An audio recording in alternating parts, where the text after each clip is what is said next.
Finally, Paolo Avellino tinapos na ang issue sa kanila ni Janine Gutierrez.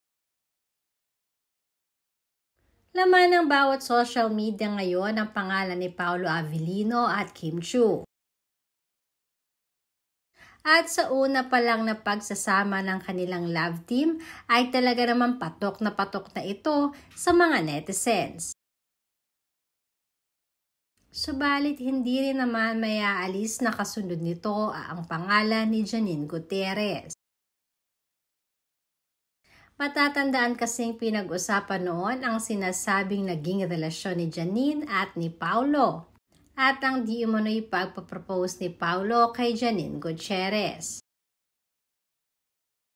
At sa wakas nga, dahil na rin sa dami ng lumalabas na issue, ay nagsalita na si Paolo sa kanyang interview sa isang radio station. Hindi na nga mananahimik si Paolo sa mga isyong ito at nais na din niyang linawin dahil nadadamay na si Kim Chiu. Ayaw di umano ni Paolo na matadawit pa ang pangalan ni Kim sa mga ganitong issue.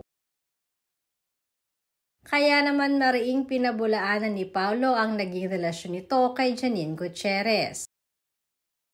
At ang di umano'y pagpapropose ito sa dalaga. Ayon na rin kay Paolo, ito ay dahil na rin sa kanilang mga pinagsamahang teleserye. At kailanman di umano ay hindi siya magpapropose kay Janine at lalong hindi rin sila nagkaroon ng relasyon. It's just so happen na may teleserye lang sila noong ginawa, kaya na rin napag-usapan na may relasyon sila kahit wala naman.